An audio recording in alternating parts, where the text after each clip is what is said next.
and we're gradually fading in while you're having another sip of tea. Tea. It's just so natural. Like, everyone can hear how the sort of natural banter between two friends is. Oh, they can hear us. Oh, look. Oh, we didn't see you there. Oh, because we're recording again. Oh, yeah. wow. Oh, turn on the recording light. So nice to see you, everyone. Hey, I'm Kaki. I'm Kay. And here on The Joy of Trek, we're going to do another story reading for you today. Yes, another story picked by the Chief. It meshes nicely with last week's episode. Yes. Last week we discussed peak performance, a rare appearance of Dr. Katherine Pulaski on this show, a character that I'm a huge fan of. So I was delighted to find out that the Chief picked a story with and about Dr. Pulaski. Yes, story was published in August of 2022. Ooh. Written by Superfloxes and called You Are a Person to Me. Oh. Now, the author has some notes, which I'm going to read here. Well, I didn't think I'd be writing for Next Generation, but Data is my god, and I love him, and I will protect him at all costs, and okay, I think you get the point. Now, writing the story starring Dr. Pulaski, now that I wasn't expecting. Like a lot of Data fans, I really didn't like Pulaski at first. Hey, just like us. Yeah. She had a terrible first impression, and for the first half of the season 2, I groaned every time she was on screen. Then she softened up, and I actually began to really like her. And then she was kicked off the show permanently about 2 episodes later. She got absolutely screwed over, so I'm writing this to give her a bit more of a farewell, as well as to show that she is no longer the Data-hating bitch that she was to begin with. Yeah. And also, just really f***ing love Data with every fibre of my goddamn being, so I have to write something starring him. Okay, so, since we've decided to do silly accents... Have we decided? You've done silly accents. I won't necessarily say, but sure. Do you want? It doesn't have to be silly accents, but okay. So we're going to have to decide what we're going to do for Data and what we're going to do for Pulaski. Now, Data, I think we can each freeform. I think you can come up with whatever you want to do for that. But like Pulaski, to me, she has really strong "I f***ed your dad" energy. Okay. Because she literally f***ed Riker's dad. Sure. And she just sort of like her... And how does that translate into an accent? Yeah, that's an interesting one. But just keep in your mind that when you're reading this, just think that you f***ed someone's dad. Okay. Is that something... I mean, I have, but... Oh, wow, yes. Oh, what a wonderful time we live in, and what an amazing sort of circle of friends and lovers we have each had. What a wonderful thing it is to share. Whew. I'm being very sex positive. It's kind of our thing here.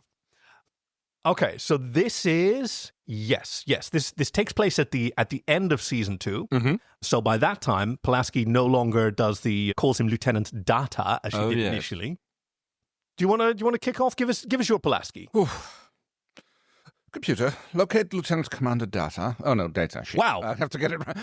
I would have said it right, and you put it in my head. I'm sorry. No, it's true. It's true. Circle of trust. We're in here together. Are you sure you want to go with British for Pulaski, though? Ooh, I always got a bit of a British vibe of her. I mean, she does speak with an American accent. This is Diana Muldaur. I know, but... Okay, no, that's fine.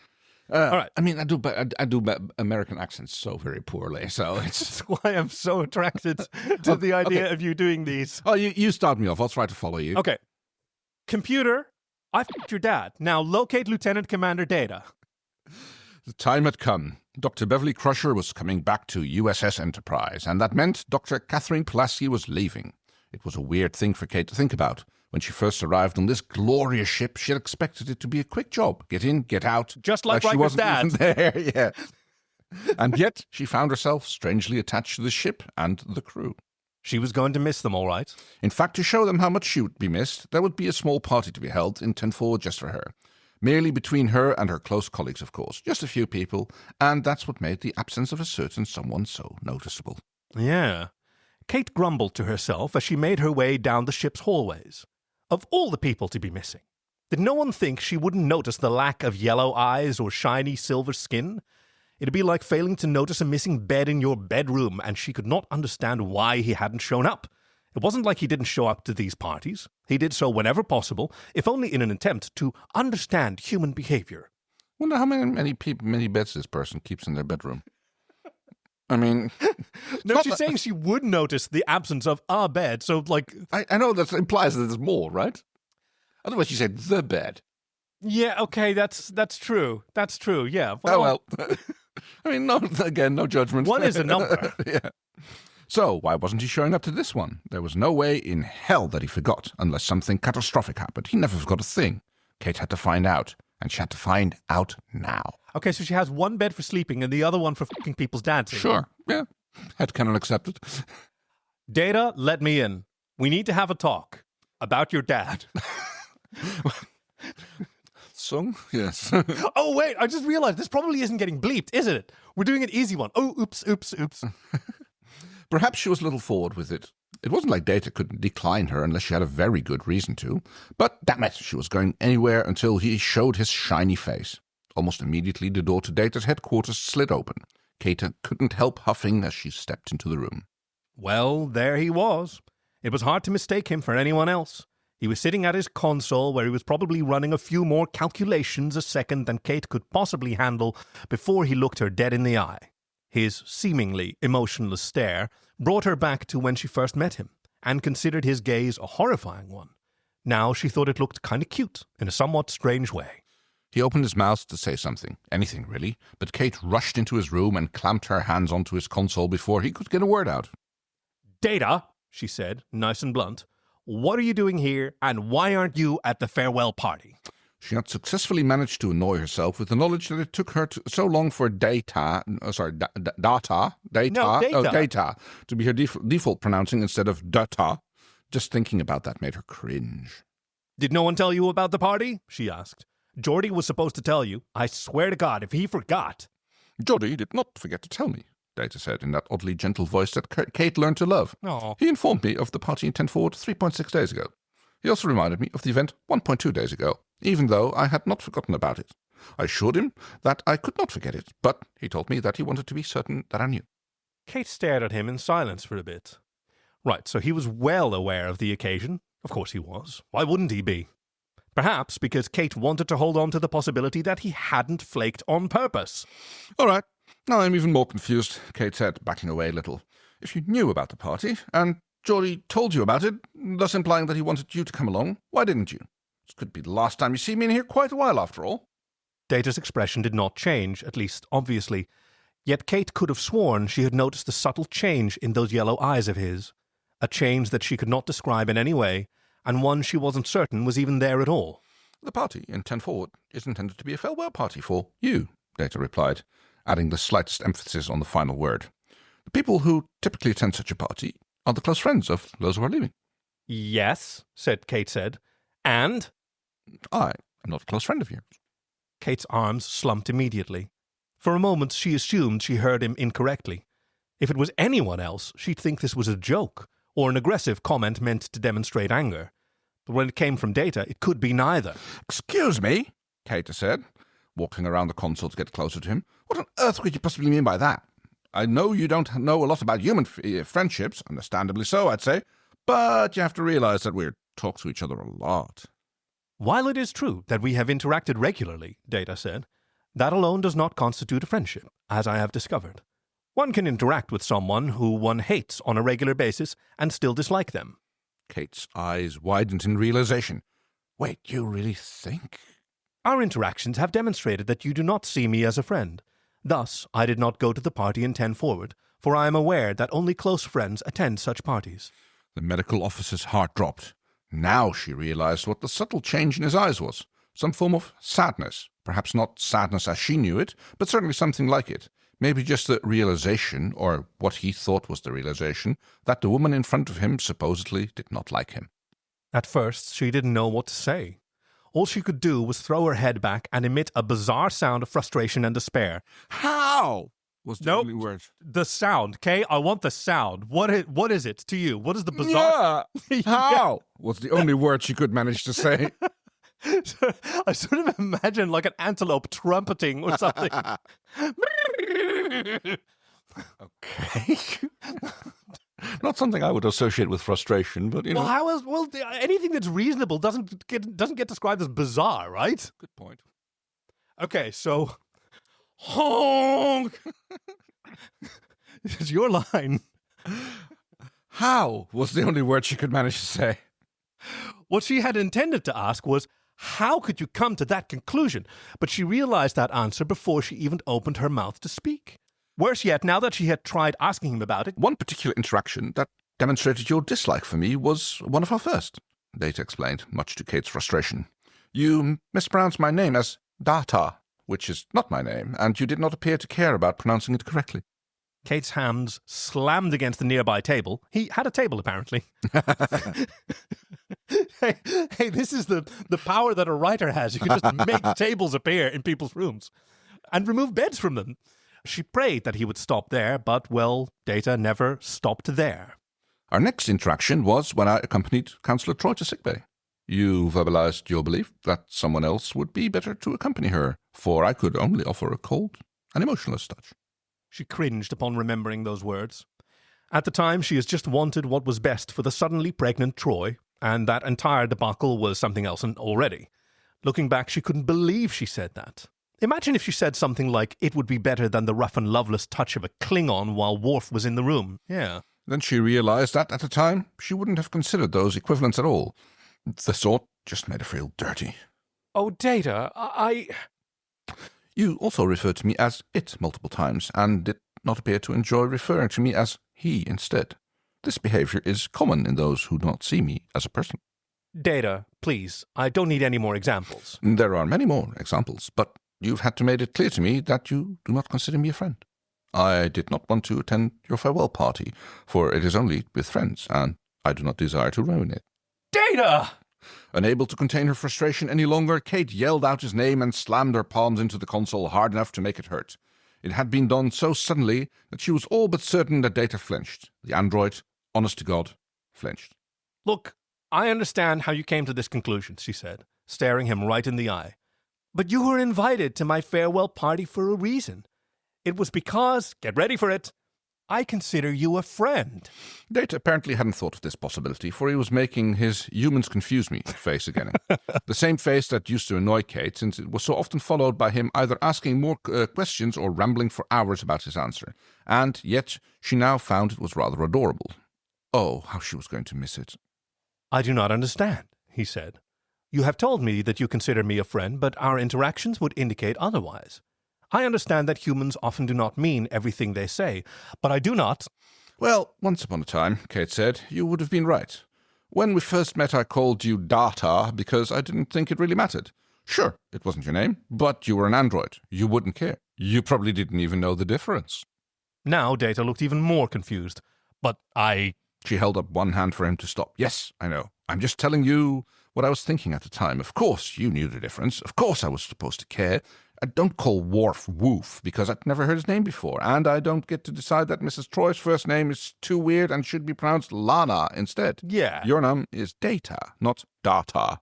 She took a deep breath, trying to contain the anger aimed at herself. Of course, this wasn't really about the name, was it? It was certainly part of the problem, but it was far from the only problem. It was just a perfect representation of how much she had screwed up. Data, she said much more calmly. I said all that crap because I thought I was dealing with a talking toaster. Nothing more. It didn't make it right. It took until you were almost taken away to have your brain examined that I finally realized that you were a person. And only because the law itself declared you as such. It took me so long to see you as one of us. And do you know whose fault that was? Because it sure as hell wasn't yours. Data remained silent for a moment before answering. Yours? The slight change in his tone made it quite clear that he wasn't fully confident in his answer, or whatever the android version of not fully confident was. Most likely just making an educated guess based on previous experience with humans and their difficult rhetorical questions. Oh, like ChatGPT. Exactly, Kate said. It's all on me. But I cannot fault you for my assumptions, for your assumptions, Data said. Many people have a similar reaction when they... The doctor groaned. Oh my God, Data! She stepped away from the console and buried her face in her palm. The sheer lengths this android was going to for the sole purpose of making her feel better was more infuriating than adorable, especially when this entire situation was her fault in the first place. Have I said something wrong? Yes, you have, Kate replied. You keep trying to justify my treatment of you, even though it shouldn't be justified. It can't be justified. It isn't just making me feel better. In fact, it's making me feel worse, because it's getting frustrating. Usually it's cute when you're confused and oblivious, but now it's just infuriating. Should I cease having this discussion with you? The longer we talk, the less time you have for your farewell party. I did not intend to ruin it, but I may be doing so. God damn it, that look in his eyes. How could she say that he was emotionless when he looked like a kicked puppy?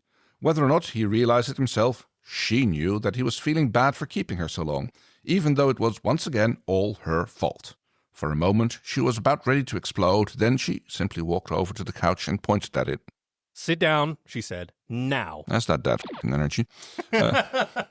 Data complied with her request immediately, no less confused on why she hadn't just left already. Kate sat down next to him and took a deep breath. Data, she said. There's only one way that you could possibly ruin my farewell party.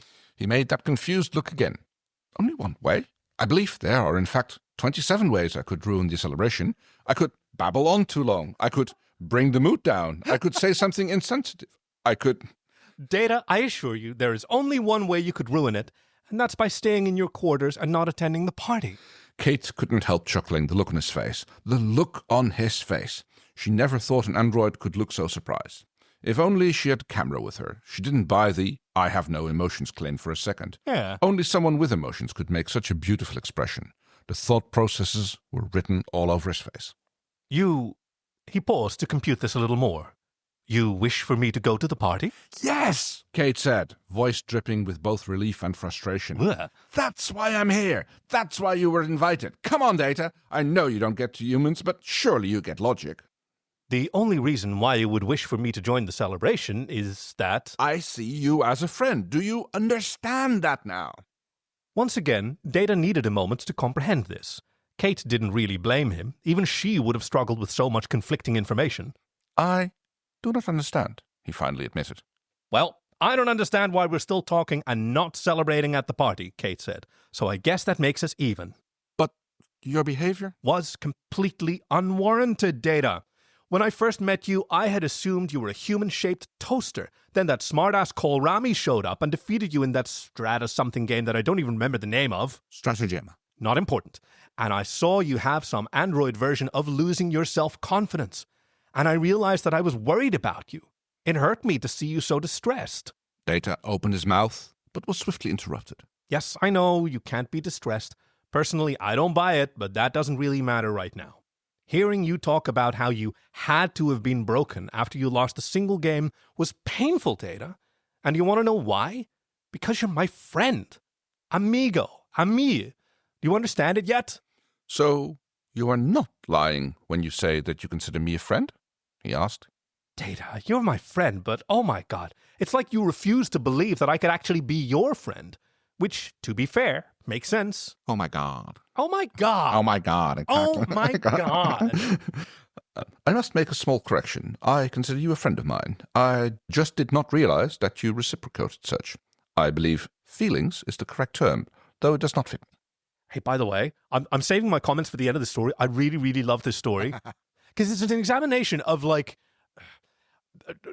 a non-neurotypical person, right? Oh, yes, very good point, yes. And someone who doesn't correctly or doesn't have experience with that yet and acts like an ass and then regrets it later. I mean, there's even like discussion of like she even used the wrong pronouns. Yes. Right? And struggled with that as someone who didn't have experience with it. And you're supposed to own it and get better. And that's what Pulaski does. Loving this story. Now it was Kate's turn to be surprised. She stared at him with the same wide-eyed look that he had given her not 5 minutes ago. Well, that certainly changed a few things. And made her wonder how she could ever be so bitter towards this guy to begin with. Was he kind of annoying? Yes. Did he fail to understand 90% of his social interactions? Absolutely. Could he be utterly hopeless sometimes? More than sometimes it seemed. But goddammit, he really was like the Tin Men, a heartless person who was the sweetest guy in the world. You consider me a friend? She asked. After everything I did to you? Okay, you're coming to the party whether you like it or not. If I am correct, Data said, your behavior towards me, when we first met, does not reflect your feelings towards me now. Therefore, you now consider me a friend. And if I do not attend your farewell party, you will not enjoy it. Yes, yes, Kate replied, trying not to let her exasperated tone seep through. Okay, you're finally getting it. Yeah, Pulaski was never very good at hiding exasperation. Ooh, that is not her thing. For a moment, she was happy. Finally, this whole matter could be put behind them, and they could celebrate their last proper day together. But then, was he frowning? Kate couldn't be certain. But he was almost definitely frowning. Then again, even the slightest movement of his mouth could be seen as a frown or smile. I apologize for ruining your farewell party, he said. Kate said, not even sounding so sympathetic at this point. No, I'll be having none of it. This is all my fault. Again, I said that you'd ruined the party by not attending, and that's what you've done. That's on me for explaining it poorly, all right? Wow. Yes. Excellent. Excellent. Because all this time, even though, her heart's in the right place, she has been human-splaining. Yes. You have spent a considerable amount of time looking for me and convincing me to attend the party. This is time you have not spent at the party itself. This could have been avoided had I realized that you wanted me there.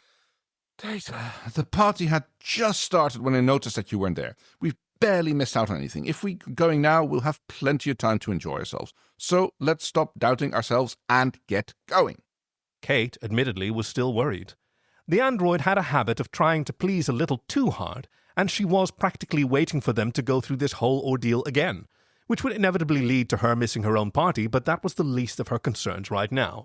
Fortunately, that wasn't what happened. I will go with you, he said. This could be our last time together, and now that I am aware that you consider me a friend, I would like to make it as enjoyable for you as possible. Kate laughed. Well, Mr. Data, if I didn't know any better, I'd say you'd miss me. I cannot miss people, Dr. Pulaski. It is not in my programming to do so. But it will be distracting when you go to sickbay and see Dr. Crusher instead of me, won't it? Whoa, there's that I think that energy. Data took a moment to think about it. Your absence will be strange. I may yearn to see you and talk to you again. She scoffed. And you think that's missing me? I suppose it could be. I do not believe that I can miss you the same way that you will miss me, but if you believe it to be the correct term to use, I will miss you, Dr. Pulaski. And I'll certainly miss you, Data. Oh, Christ, this is the emotional part. You're quite unforgettable. Now, Jesus. I think that's enough chatting. Oh, no. Let's get to that party, shall we? And so, finally, Kate managed to drag Data all the way to her farewell party. Only then did it feel complete. She found, perhaps to her dismay, that she would miss the guy. She had no doubt that he would do the same for her, whether or not he realized it. By the end of the party, she only had one regret. That it took her so damn long to see the awkward yet amazing android as a person and as a friend. Yes! Fantastic. This was brilliant. Thank you so much. Let me say it right. What's the name of the author? Oh, for Superfloxes. Superfloxes, yes. Or Superfloxes. Oh, yes, good point, yes. I mean, yes. I was going like foxes, no, but that's the furry in me. Well, so, notes. I'm only about 3 seasons into the show, and I'm all about goddamn certain that Data does have emotions. He doesn't realize or doesn't experience them to feel to their fullest extent due to something in his coding blocking it or something. If he had no emotions, he wouldn't do a good 80% of what he does. Also, yeah. He and Geordie are so gay for each other, but that wasn't really relevant to this story. Yes. Just know that I shipped the Forge almost as much as KS. Wow. Okay. Really, really good. So quite fun to see because, apparently the show, which you and I watched when it first aired, yes, is now still being picked up by people who are newly getting into it, which is is amazing. Something I've never really even considered, but it makes sense. We have some listeners to the show who are currently going through their first pilgrimage through Star Trek. So yeah, that's really, really wonderful. Thank you, Superfloxes or Superfloxes. Yes, whichever. Yep. For the story, which leaves us with. On our next fanfiction reading, we will be reading Oh Captain, My Captain, in which Spock explores human romantic traditions and works on a surprise for Kirk. Meanwhile, Kirk gets back at him for overuse of a title they now share. All right, that leaves us only with the one thing what to do. The hell is this? I'm leaving Starfleet. Energize! We hope you've enjoyed this week's episode with your friends Kay and Kaki, production and editing by Chief Engineer Greg, and music by Fox Amor. Join us next week for Repentance, Voyager 713. Visit joyoftrek.com/links to send us your recommendations, support us on Patreon, or to find us on Twitter. We'd love to hear from you. Thank you for listening to The Joy of Trek, and we'll see you out there.